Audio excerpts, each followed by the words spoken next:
Hey, everybody. Welcome back to the Level Up podcast. I'm your host, Ken Rose, co-founder and CTO at OpsLevel. OpsLevel is an internal developer portal that helps engineering teams quickly ship quality software. Our Level Up podcast explores challenges, best practices, and stories from some of the brightest engineering and product leaders about what it takes to build great products, teams, and companies. And today, I'm very excited to welcome Eli Daniel to our podcast.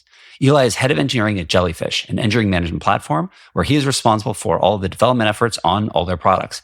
Eli has a wealth of experience around all things related to engineering metrics and measurement. And before starting at Jellyfish, Eli was CTO at Wevo Conversion and CTO and head of engineering at Bridge. So Eli, welcome to the show. Thanks, Ken. Great to be here. Yeah. So I was wondering maybe if we could just start, tell us a little bit about yourself. Yeah. So my background is come up through years of engineering, mostly at startups. So it started, as many of us do as a engineer, going through the ranks.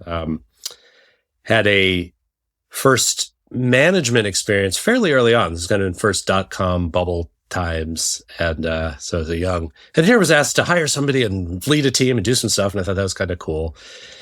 And it was totally disastrous. I hired my very first person and he didn't reliably come to work. There were some medical issues. It got mix of HR stuff and legal things around disability. It just got messy in a hurry. I had to fire him. It was really bad. And this convinced me that leadership and people and all this stuff was just a terrible idea. And I should be, go back to building stuff all the time, which I did. But somewhere along the way, I decided to take another bite at that apple and have been leading teams and people for the last, getting to 15 years, including, most recently running engineering at a series of startups here. Had a couple of, reasonably good successes of companies getting acquired and, good outcomes. I've had a couple of full-on smoldering craters in my startup career. But have been for the last 5 years or so at a company called Jellyfish. I joined pretty early on as, I think I was the last employee before we raised a Series A. So there were 7 or 8 of us at the time. And pre-revenue, we got our first check-in, or memorably, in the first few weeks after I started. And we're now a real business, 200-ish employees and, growing fast, B2B SaaS company. So amazing. It's been an exciting ride. Congrats on that success and the growth of the team and the growth of the business. I'd love to dive into kind of the area that Jellyfish has impact, right? Which is around measuring productivity of engineering teams and metrics and kind of the quantitative parts of engineering management. And I almost want to start with this, and it's going to sound like a really naive question, but kind of question zero, why are productivity metrics actually important? Are they actually useful? Why are people trying to clamor for them or use these types of metrics to measure engineering teams? So I would actually maybe zoom it even out a level from productivity metrics per se. First of just why measure stuff? And the answer there is probably totally obvious, which is just that having objective data on how things are doing is, a tool that many people find useful for things. And I actually think that maybe if you look at it from the other angle, why would we think that leading people building software is a thing that is best done through intuition and seat of your pants and, persuasive writing and whatever else, as opposed to through being grounded in data? It sounds goofy if you say it that way. Of course you should have data to measure your stuff and know what's working. And particularly, I think engineering is one that's anomalous these days in companies where nearly every other function it's gotten to be completely standard that you, of course, quantify things up and down and measure them carefully. Certainly most obvious is sales with the advent of Salesforce, where you would now be totally not taken seriously as a sales leader if you were going to advocate for we shouldn't use a CRM. We should just, I don't know, keep track of our deals in a spreadsheet and use our intuition about how to deploy our people or something like that. You got to be kidding me.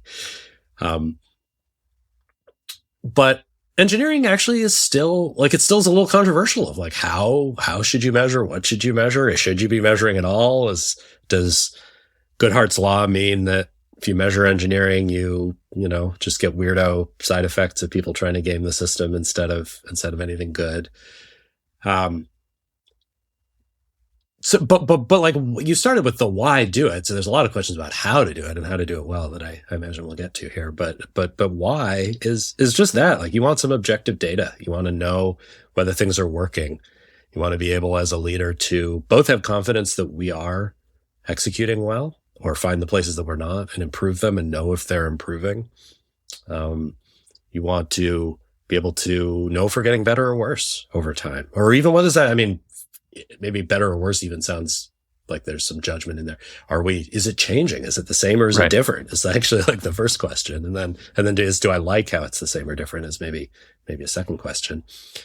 But certainly my experience in most of my career without really tools like the one that we're building is forever have, a CEO feeling some discomfort about, we're not getting enough done. We're not going fast enough. Are people working hard? Is this good?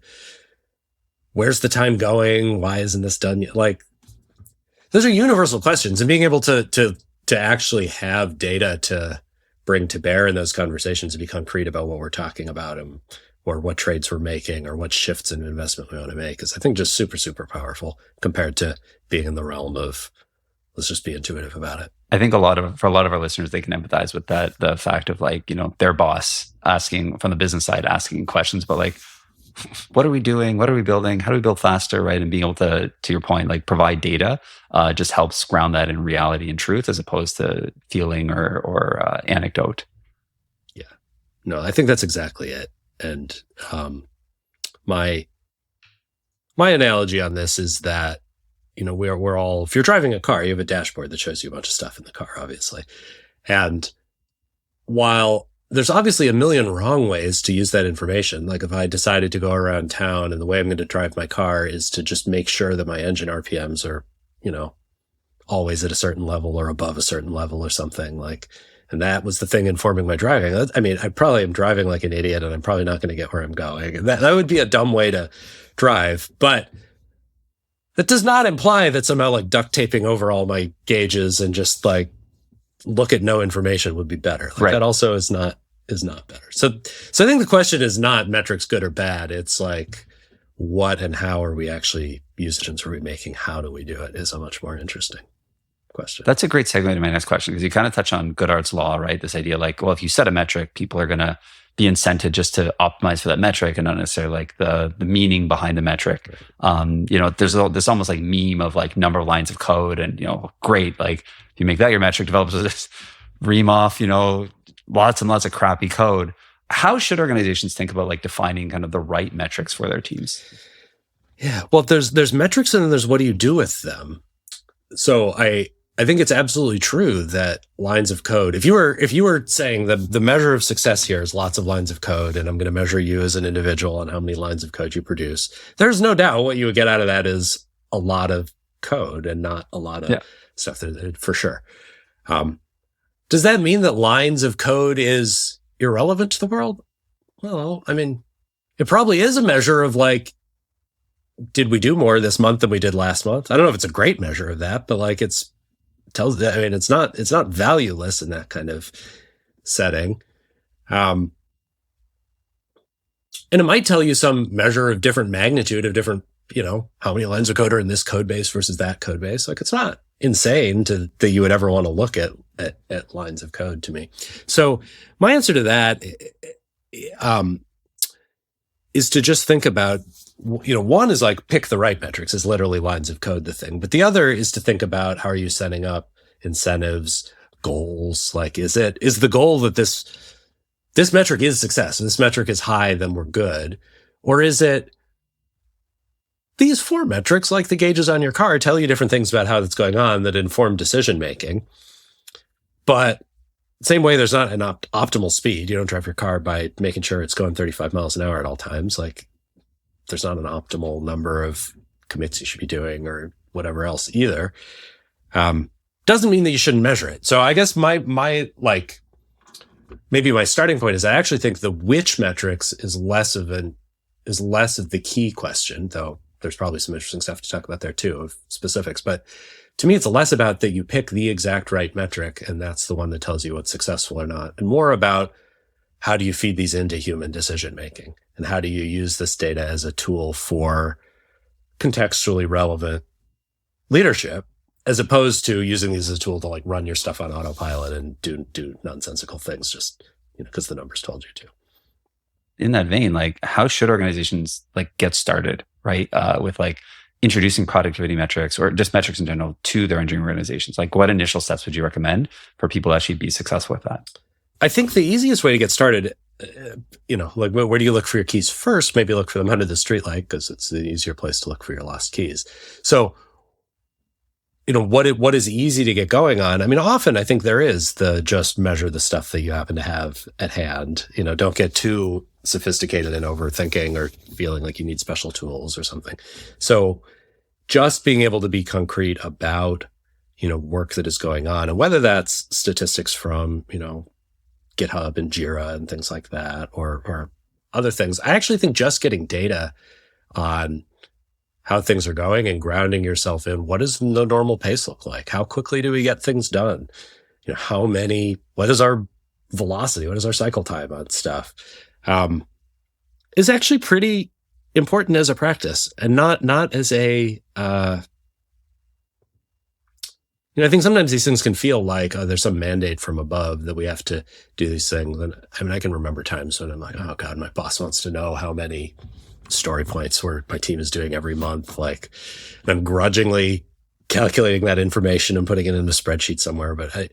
And it's not that that's inherently valuable in itself, but I do think that if you are managing a team, knowing and have feeling in your gut, like, are we getting faster? Are we getting slower? Do we kind of do the same amount of stuff? Or there's a lot of variability in what might we do?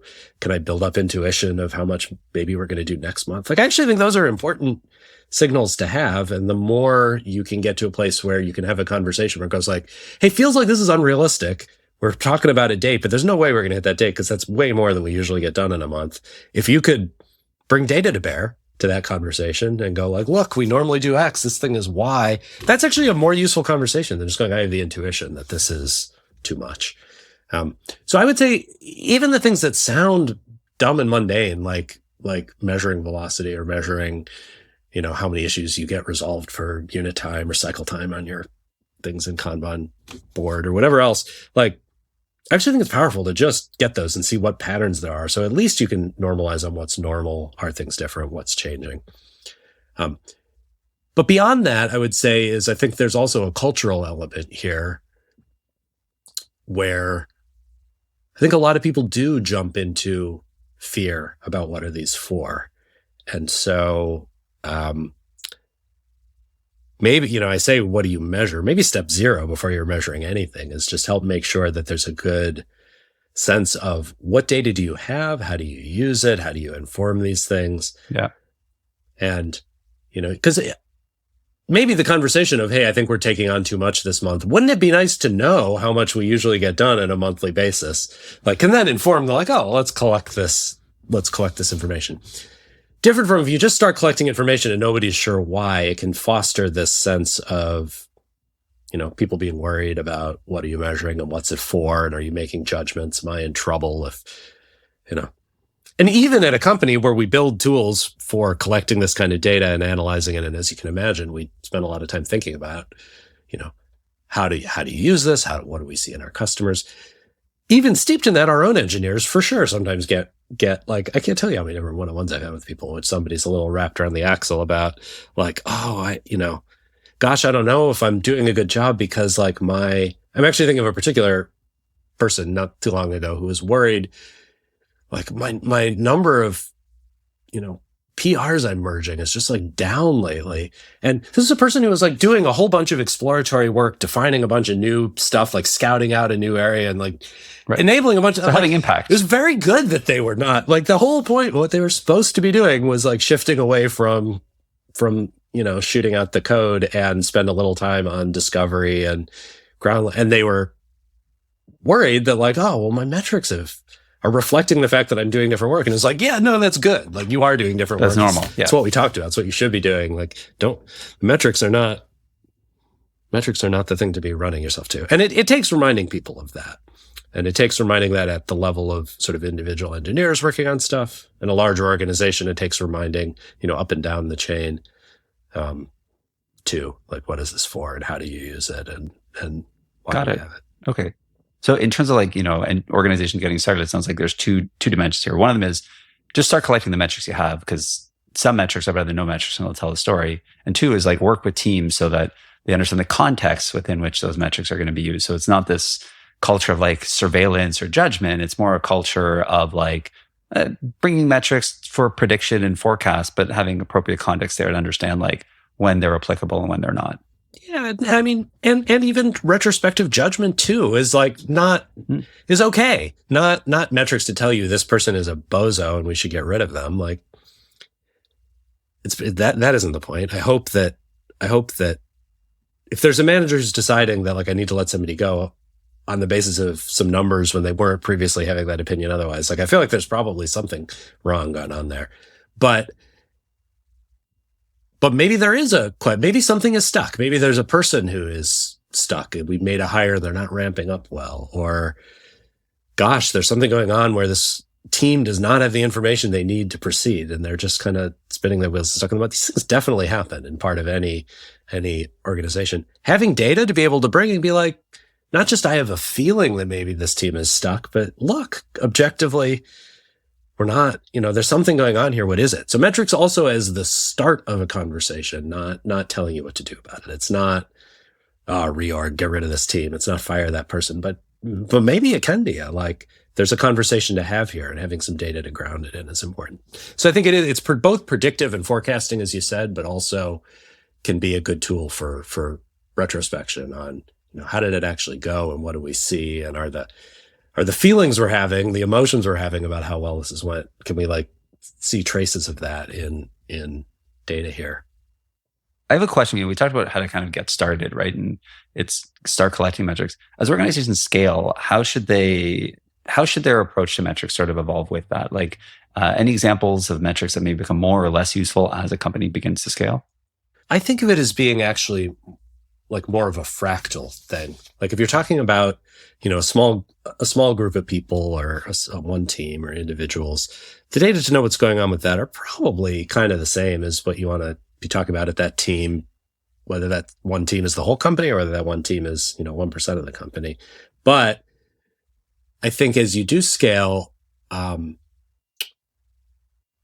think that what's the impact of one team, or is this team really completing their sprints in the most efficient way or something like that, is probably not the thing that moves a needle for a large organization. And so at that level, I think starting what becomes more important probably than that micro level is the aggregate. Are we pulling in the same directions kind of stuff? And so I think for most organizations that actually the most impactful stuff that you can be measuring and looking at, I certainly find this is true for us, is just about that alignment. How well are we working together? Are we spending our times on the things we want to be spending our time on? Are we getting pulled into lots of expensive effort spent on something that is not, we thought was going to be done by now, or we were not interested in continuing to pay for, knowing that we're continuing, this thing continues to be a source of burden, can help guide decision-making to manage, do that differently. Also help focus on when you've got scarce resources, which all of us have, especially in this kind of economic conditions. If you've got a limited capacity of stuff that you can spend your attention on, make sure it's not being fragmented and pulled onto the stuff that's less important. And having data to really show that, not just feels emotionally like we've been context switching or thrashing around, or gosh, we're getting pulled into a lot of, emergency fires related to XYZ thing. Maybe we should invest in making that better. But to have data about that, of where's the time actually going, what things are distracting you from the main thing you're trying to be done. Is that an acceptable amount? Is it not? I think that's really powerful because, the way I think of this is if you have a large organization, what do you think? Like, is there 5% of the effort that's not being spent on important stuff? Like, surely, right? Every large organization, there's probably 5% of the effort that's not being spent on the most important stuff, even if it's awesome. That's a lot of money if you have a large organization and a lot of people and a lot of overhead. 5% of the costs that go into some hundreds of person engineering organization is like real dollars. So, right. In a way where going and making one team 5% more efficient in how they get their PRs reviewed or something, like, okay, like that's probably good. It probably helps a little. Make a whole organization 5% more efficient and just like don't work on nonsense that doesn't matter to the business. Like that actually is really, really impactful. Yeah, so definitely. So that's maybe my biggest take is, those kind of individual level delivery, execution, performance, productivity kind of stuff is important. Like, you definitely, sometimes people and teams get stuck and you want to know, but that's kind of like low level table stakes of just get the machine running smoothly. And then what really matters is your smooth running machine pointed in a direction that you want it to be. I'm wondering if you can, like, you mentioned some of the metrics that Jellyfish internally uses. Are you able to share, like, how do you like use your own product? How do you dog food it? What are the metrics you look at in terms of like Jellyfish's own organization? Yeah. So a few things, to this point of like, where's the time going? One of our primary things is that I have a breakdown of time spent on strategic stuff, which broke it down between kind of product roadmap and technical investment, and then other categories of things like, customer support, escalations and bugs and things like that. And so one thing, general, just keeping the lights on, stuff that we discover that we needed to do along the way. So one thing that I, look really closely at is that balance. And we have a goal of spending 75% of our time on the strategic stuff. Right. So I go through that weekly with my directors, kind of on a team by team basis of like, where's the time going? What are teams doing? Oh, look, this one team last week got buried in, this emergent thing. It was not, look, they spent 50% of their time last week. And okay, I mean, that happens week to week. It's not, that's not an emergency, but what are the trends and how can we help manage towards that? That's an example of a thing that I'm looking at, on the regular. Again, on the sort of week to week execution part, looking at probably a level, this is actually less me, or org was big enough, but my directors and managers are more looking at individual team level of the just productivity metrics that we were talking about. Is everyone doing a lot of stuff? Not because we have the suspicion that anybody's sitting on the beach and being lazy, but just sometimes you can really tell, like, oh man, this is a team that took on a pile of work that was not really well enough thought out. And now everybody's like, you can just tell everybody's spinning their wheels. Contention, yeah. Done. And so, when is that happening versus when can you tell, like, oh, wow, this team has really come together and is humming and like, look at all the stuff flying out the door. So it can often be cyclical, but just keeping tabs on where are those at a more strategic level. I am bringing a lot of this data to my company leadership team. I actually just did this week a executive business review of what's going on in engineering for our functional heads across the company. And looked at a lot of this stuff. Some is the like, where's the time going? How much are we spending on the different initiatives that we're running? Like both people effort and dollars going into those, but progress are we making? And then things like quality, are we producing a lot of bugs? How stable are things? Like how do we keep an eye on that? Are those trends going in the ways that we want them to go? Yes or no?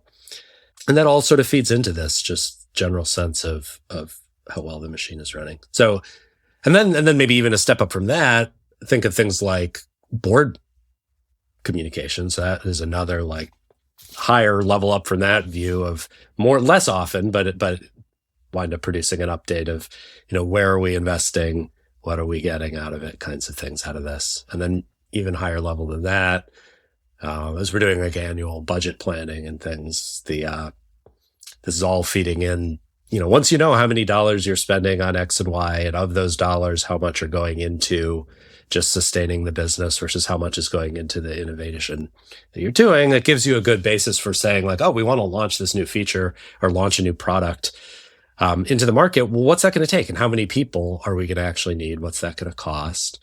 And being able to do that from a kind of grounding and where's the time really going and the data that we're using, kind of, again, via using our own tool is the other big piece. So I've found actually just working with my CFO to be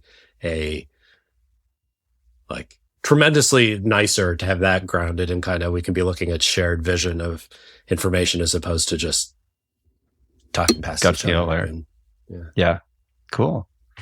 Eli, I'd be remiss if I didn't ask about DORA Metrics, right? Because I can tell you this from, it's somewhat anecdotal, but looking across our customer base, there's this appetite or demand around like DORA Metrics and how do they use DORA Metrics. And it seems that the DORA Metrics has sort of emerged as this really popular choice, right? Amongst around like, how do I measure product development teams? I'd love your perspective. Like, what do you think are some of the strengths and limitations of the DORA framework?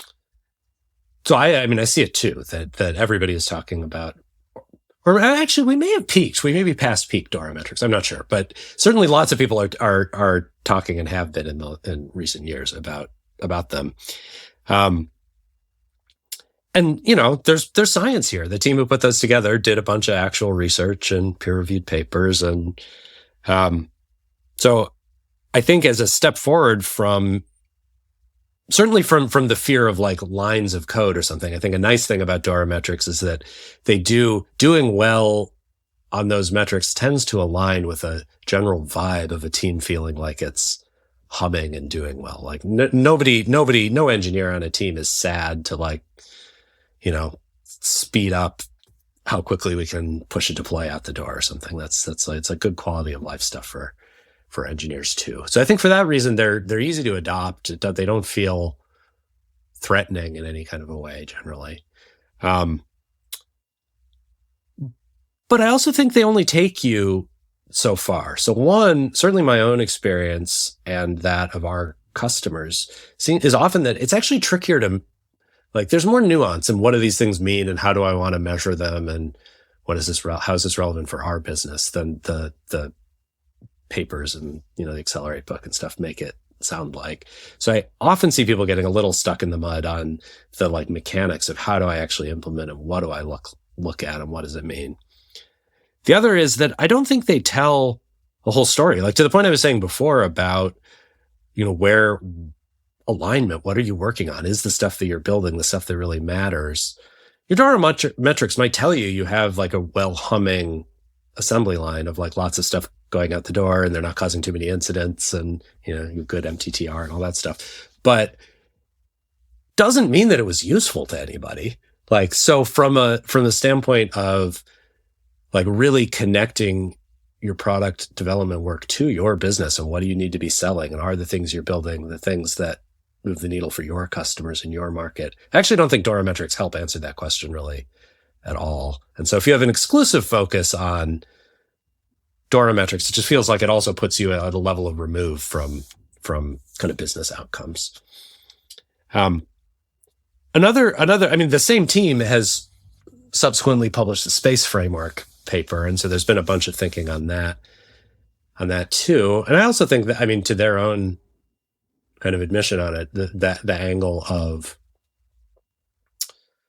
sentiment and morale and how are people feeling and how are people doing is sort of another layer on top that I would say the DORA metrics themselves can be. Like if you have a very well-oiled machine where, you're doing boring work and everybody's frustrated or something, is probably not actually what you want either. So I think there's a bunch of like, I don't think they're the complete answer. And I think I've seen more companies, frankly, struggle to get them implemented or they did, and then they're not quite sure what to do with that dashboard once they have it. Then I've seen real great success stories of like measuring the 4 DORA metrics now has like turned my organization around and everything is better. Like I don't think I have many stories where I've seen that really play out in that way. So I'm not anti-DORA. I think they're a good start, but it does feel to me like it's not the full picture here. Yeah, it's a piece of the puzzle, but it's not the whole puzzle, Yeah. right? To your point around like understanding what are the business outcomes you're trying to drive, and also developer sentiment and kind of other qualitative aspects. Yeah, that's exactly right. I'd love to actually pull on that thread because that's the other kind of trend that I'd like to talk about, right? With the space framework, with there's seemingly more of a focus on like developer satisfaction, developer sentiment, these kind of like squishier metrics that are, qualitative in nature and come out of surveys versus kind of the raw evidence of pure data. How do you kind of think about that? Or how does Jellyfish kind of think about that balance between like the quantitative metrics on like, yes, deploys, MTTR and number of lines of code and all the quantitative things you can pull, and the qualitative metrics around like kind of asking developers how they feel? I mean, I think both are super important. And it's, like many things, I think the quant and qual go together really well to give you a picture of what's actually going on. And so, this is one that I certainly am not going to have religion on. You should definitely measure X and not Y. Like in general, I'm a big fan of better insight and better information helps us be better leaders and helps us make better decisions. So, I can tell you, we ourselves definitely run developer sentiment surveys for our own team, and in many cases, combining that with the quantitative data is actually really interesting. People are not content with, say, our test automation. Okay, is that like, can I see where the teams where that's painful? Do they actually, in fact, have more bugs? Do they go slower because it's less safe to push changes, or not? Or are there places where it's just, I find this aesthetically displeasing, but like that doesn't actually seem to be the thing empirically that's holding back our ability to go execute well. And being able to have both parts of data hand in hand of how does it feel and what are the outcomes that it's generating as a result is, I think, powerful. It also helps you kind of focus more on what can you change. Because if you do find out that like, oh, this is a team where people are not collaborating well, or where people don't feel empowered to be creative, or whatever it is that you might learn from the survey, I definitely can't, as a leader, just go say, oh, I'll change our process so that people are empowered. Like I don't even know what that would mean to exactly go do. It's not a switch that you can flip. The people things are, of course, much murkier. But if we can be like, oh, I can see people are saying that they're not feeling empowered. And also what's going on that team is, I don't know, they're like, it takes forever to get things into production.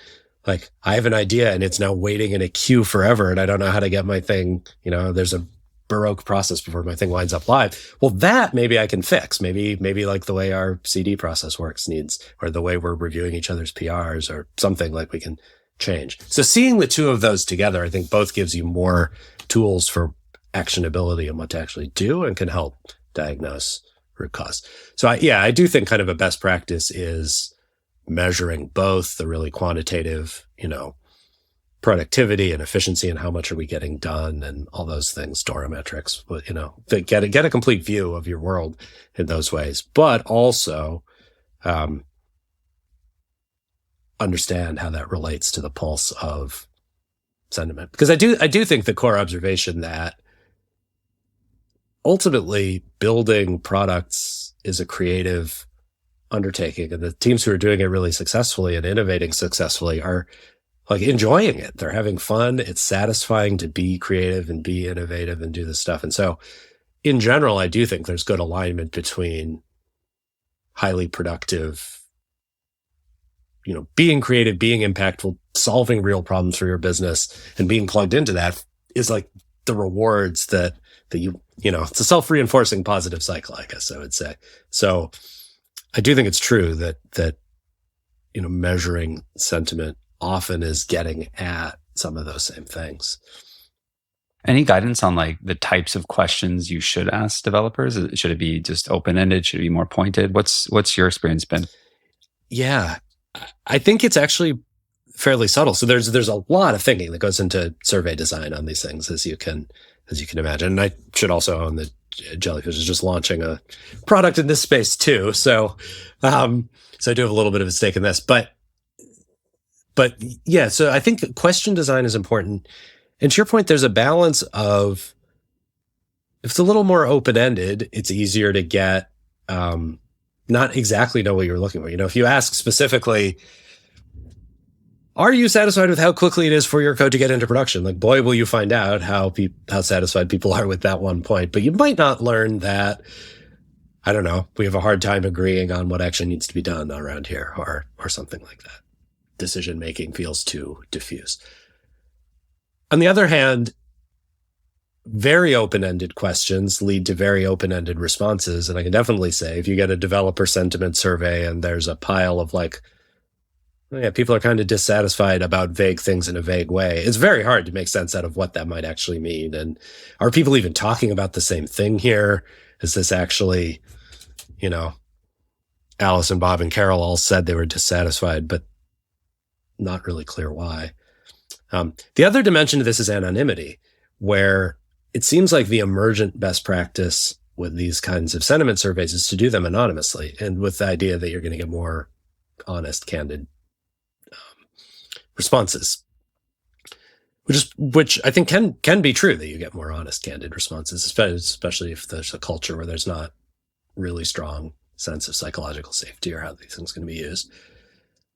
Flip side is that without that information, it's actually really hard then to know what to make of the responses. Because even that, like, are people even talking about the same thing? You lose even the color of who said this or my intuition about where they are. You also lose, in many cases, depending on the tools that you use to do this, part of preserving anonymity means that in many cases, you actually can't even get like aggregates or cuts of data on dimensions in which those cuts might be too granular. So in other words, like if you were cutting by, well, let's put it this way. If you could make precise cuts, you could just go like, oh, I want people who are exactly 27 and a half years old, and I wonder how they answered this question, and use that as a way to like narrow in on individuals. So in order to not allow that, you basically can't cut certain dimensions. But that can mean that if you get, you have a small team and you want to know who said they were unhappy with this thing on that team, or like, you might not even be able to drill into the team, because by so doing, you would get too specific about who the individuals are. So that balance of like, how do you preserve anonymity, and how do you be pointed enough in the questions to like keep it, get the answers you want, but while all being open-ended enough that people are, able to remain anonymous, able to be safe in saying the things that they want to say without fear that they're going to get in trouble or something, but still get information out. It's a delicate art. And so it definitely had, in our running surveys, I think it took a couple of iterations of getting things into good form. So I think we see that with others too, that there's often some experimentation and iteration needed on the survey design part before it really yields the best answers. Cool. Well, Eli, before we wrap, I always like to ask guests, what is your favorite music to listen to while you're working? Oh, man. I actually have quite wide musical tastes. So sometimes it's, if I'm really heads down, I actually like to just put on kind of like, ambient drone sort of, no vocals, and like recedes it to the background and helps me focus music. But I also have been, I'm a fairly avid participant in our office music league, which I don't know if you've used, but it's a fun game of, there's a weekly prompt and everybody puts in a song or a track according to this prompt, and you get a big Spotify playlist of all the things and vote for each other, and hilarity ensues. So who knows what's in that? Spotify has suddenly decided that I listen to Led Zeppelin and Pink Floyd and stuff, which I really do not much, but that's all showing up in my recommendations now, thanks to the music league that I've been doing. So, and Eli, what's the best way for people to follow you on social media? Oh man, I am like an old fart on this stuff, and I don't. So the answer is like, there really isn't. I'm not on Twitter. I am on LinkedIn. You can look me up, but I rarely post all that much. It's probably a thing I'm trying to get better at, is how do I sort of get present in there. But for the moment, the answer is find the odd podcast that I show up on more than follow my handle. Well, we'll definitely put a link to your LinkedIn handle in the show description below. And so as you do start posting more, our audience can go check you out there. So everyone, do feel free to follow Eli on LinkedIn and look out for him on this podcast and others. Today we were able to talk about all things metrics and measurement, quantitative and qualitative, what metrics are appropriate, how to get started with using metrics in terms of measuring engineering teams. So I just want to say, Eli, it has been absolutely great having you on the show. And I just super appreciate you taking the time to join us today. Absolutely. Thanks so much for having me, Ken. It's been a great conversation. To our listeners, thank you again also for making it to the end of another episode. If you have any topics or guests you would like to see on the show, please send us an email at levelup@opslevel.com, and we'll see everybody next time. Happy building.